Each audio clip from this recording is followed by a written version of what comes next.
Espace TV. Espace TV, le journal de 13h. Mieux vaut tard que jamais, la date de l'installation des conseillers communaux vient d'être annoncée officiellement par le département de l'administration du territoire et de la décentralisation pour le 5 octobre. C'était à l'occasion d'une conférence de presse tenue ce lundi. À l'international, le ministre français des Affaires étrangères exprime des inquiétudes sur une perpétuelle guerre en Syrie. C'était en marge de l'Assemblée générale de l'ONU.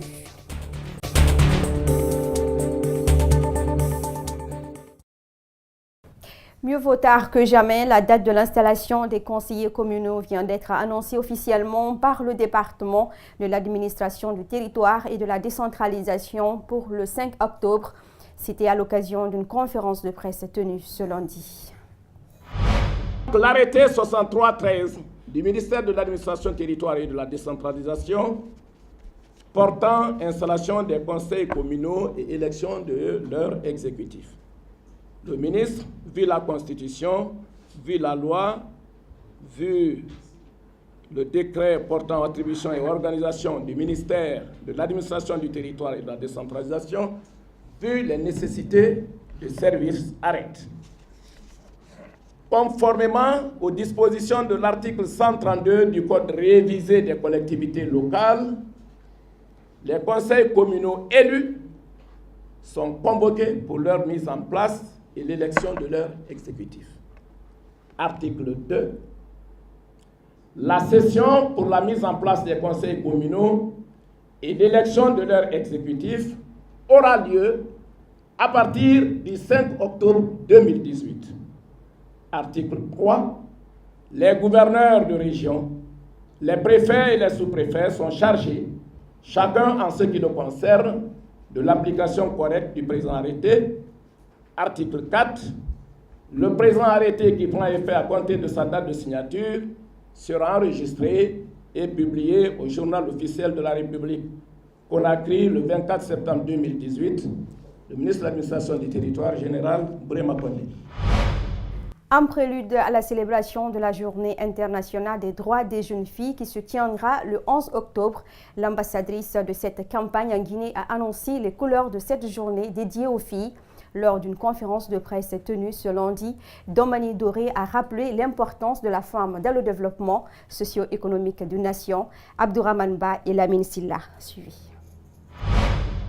La femme doit participer à la gestion d'une nation par le biais de son leadership. Voici l'idée prônée par cette campagne Girls to Leader, un véritable moyen de sensibilisation des jeunes filles à se créer le profil de leader. Girls to Leader, c'est une campagne mondiale qui a été initiée par un groupe de femmes chefs d'État avec comme responsable de dynamique la présidente de la République de Malte, qui va être un creuset pour encourager le leadership féminin, mais auprès des couches jeunes, à travers les adolescentes et bien entendu les jeunes garçons, qu'on prépare également à s'habituer à ce leadership féminin, afin de permettre que nous ayons des femmes leaders prêtes à diriger et capables de se rendre compte qu'elles ont également leur place dans la vie politique. Sortir les femmes intellectuelles du complexe de diriger semble être un défi pour les structures militantes pour l'épanouissement de celles-ci. À travers cette campagne, des modèles de femmes ayant réussi dans leur domaine vont servir de source d'inspiration pour les jeunes filles en quête de repères. L'idée, c'est vraiment avoir d'abord l'adhésion des femmes leaders, ce qui est de facto une raison qu'elles ne vont pas refuter, les avoir auprès de nous afin qu'elles, très souvent, elles aient l'occasion de rencontrer ces jeunes filles.